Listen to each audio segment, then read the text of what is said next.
guys, cooks of the world! Welcome to my channel and to a new sweet episode in La Cocina de Inma. This is Inma Lopez, and today we are traveling to New York, New York, as the history of the red velvet cake is linked to that name, to that spectacular city. We might say that there is a confusing debate about its creation in New York City back in 1920s or in the southern United States a little earlier. Despite that confusion of its authorship, we are going to give the credit of it to the city of New York because it is part of such a great history. The red velvet cake has been referred to as the $100 cake, according to an urban legend that says that once upon a time, a woman spent that amount of money to get the recipe from the chef of the famous Manhattan hotel, the Waldorf Astoria. She got it, she distributed it to as many people as possible. Legends aside or not, it is one of the most incredible cakes I've ever tasted. Really, if you have the opportunity to prepare it and you crumble it a little with your fingers, just for pleasure, you will notice that its touch is velvet. Its flavor is soft and very pleasant, and I can confirm that among my official tasters, see, friends, family and husband included, even being diabetic, it is the favorite.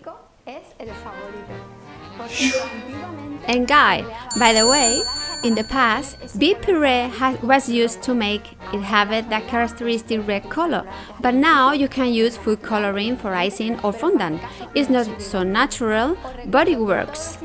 All the ingredients are in the information box below and at the end of the video, so let's get started! First of all, we might preheat the oven to 350 Fahrenheit or 180 Celsius. I have greased 3 molds of 18 centimeters with the spray and put some parchment paper cut in round shape. You could also use a 22 centimeters mold, it's up to you, but I'm going to use 3.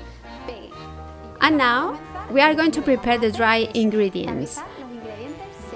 In a large bowl, we are going to sift these dry ingredients. First, the flour,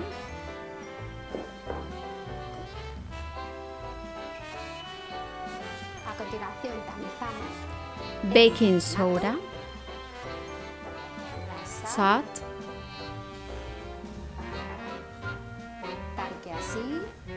and finally cocoa powder.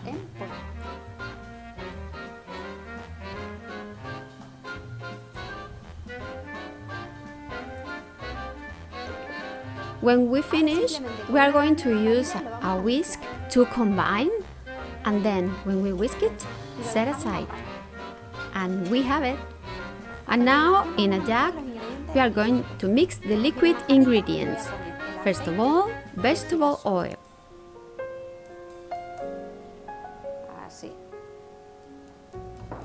And then vinegar.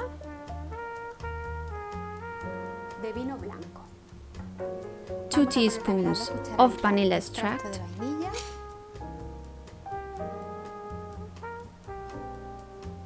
just like this, and buttermilk, room temperature. And then I'm going to whisk it to combine and set aside. And now in a stand mixer bowl, I have a kitchen eye. You can use an electric whisk or whatever you have in your house. We're going to mix the sugar and the butter.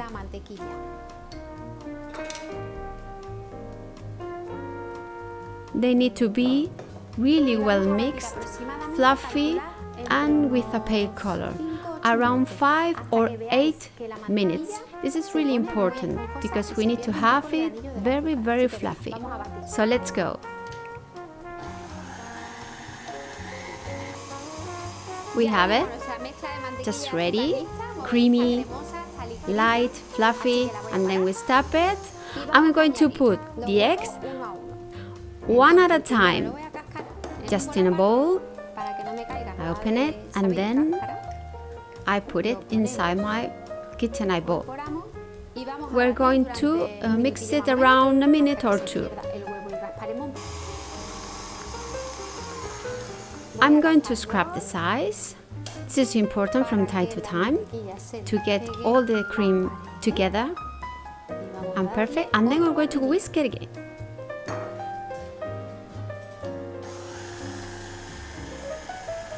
Now we have the other egg.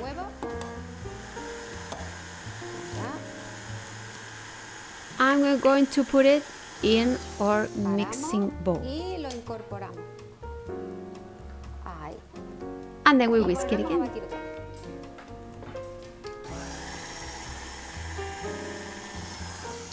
We just keep on scraping the sides from time to time to have the mixture getting together.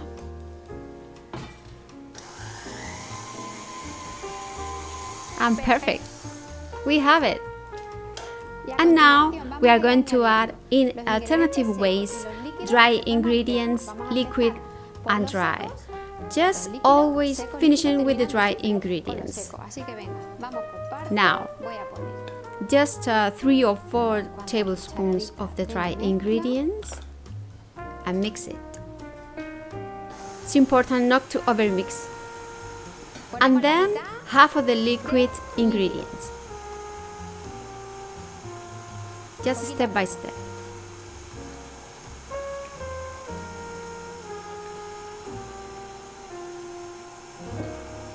Now, second part of dry ingredients. Just 3 or 4 tablespoons again. Like I said before, you can use an electric whisk or KitchenAid, whatever you have at your home. And we mix it again.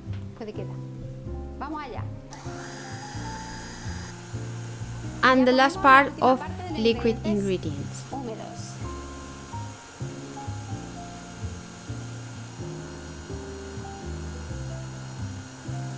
We stop it, scrap the sides again to get the creamy all together. And then the last part of the dry ingredients. You see that we are going to get in just a minute the red color. Just not over mix to avoid to lose the air of our mixture. And then we stop it. We're going to scrap the sides again just before the food coloring.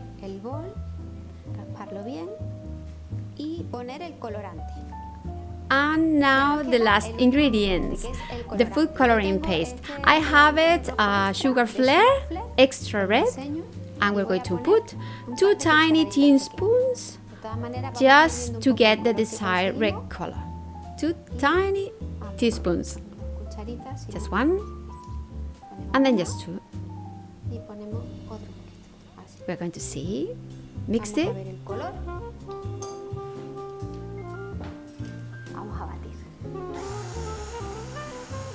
And just in a few seconds, you're going to have the most beautiful red color you ever had. It's amazing. It's really beautiful.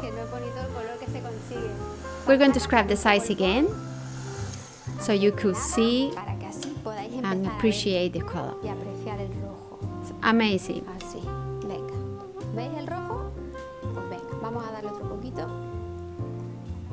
We're going to mix just a final time, and you don't overmix. Just a few seconds, and then we're going to stop it. That's it. We have it. Perfect and prepared. I'm going to divide the dough into my 3 pans. Just 1.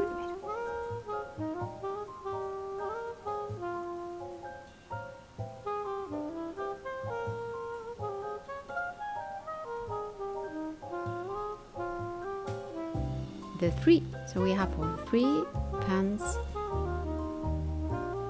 Give some knocks against your table. And then we're going to get it into the oven to 350 Fahrenheit or 880 Celsius for 25 or 30 minutes, depending on your oven. Check that they are done, sticking a skewer in the cake. If it comes out clean, we have it ready. Just we have our cakes done, and then our cakes have been 30 minutes in the oven, and now we put it 10 minutes in the mold, in the pan, and then we're going to unmold the cakes and let them cool completely before filling them. So we're going to get it cold, and when they are completely cold, I recommend to wrap them in plastic film and cool it in the fridge before filling and covering your cake. So I'm going to take out the parchment paper, and they're going to cool completely. Oh, nice color. And now let them cool. Now we are ready for preparing our cream cheese frosting. First, in the bowl of our freestanding mixer, sift the icing sugar.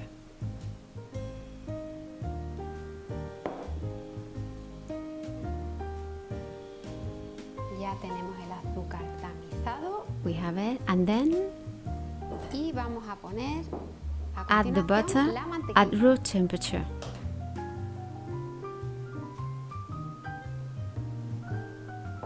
And now just mix it until it gets a sandy look, with no big lumps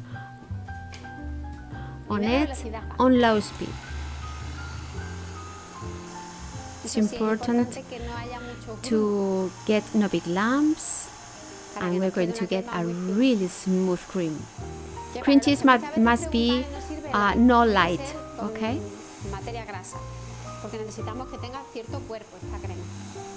You need a strong cream. Ready? Stop it. And then we're going to put the cream cheese in our mixture, and then we're going to mix in low speed again, and then we're going to increase it. But first, we are going to get it all together. What happens, Inma? Let's go.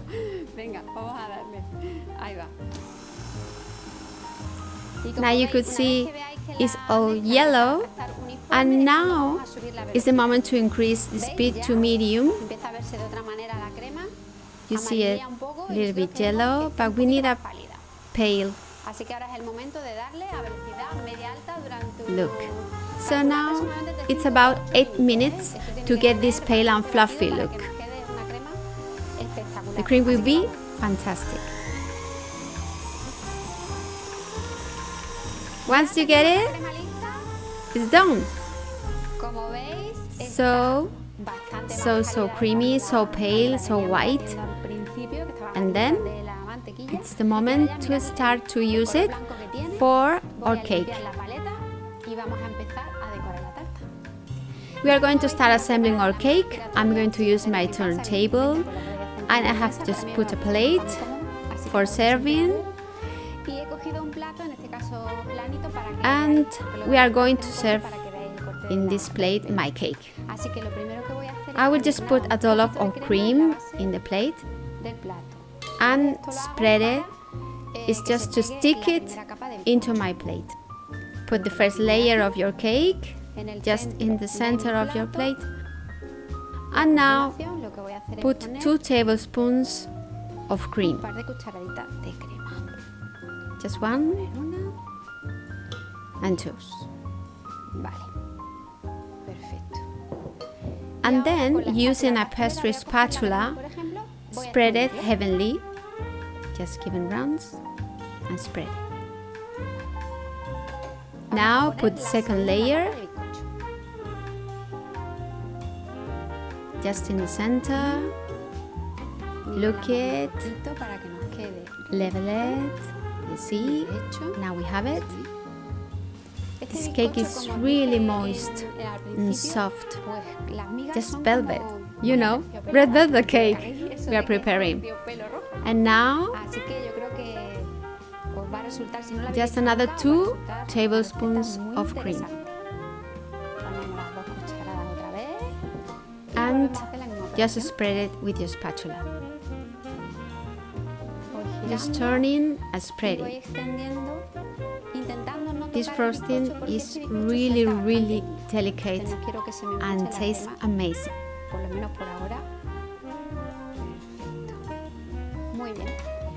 And then we will put the third layer and just put it on.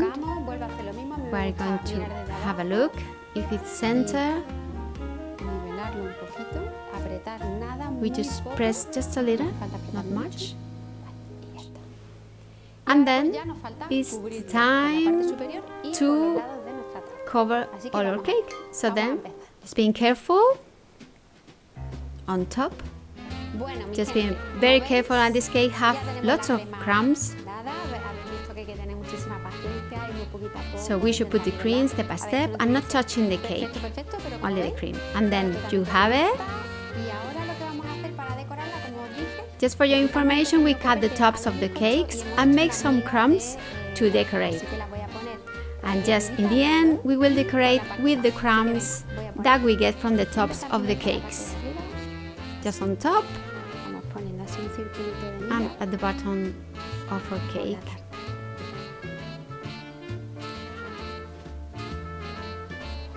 Ta-da! This is our red velvet cake. So here we have the red velvet cake. It's really beautiful. It's amazing. You're going to see the slice of cake. Really yummy. Just a piece of advice.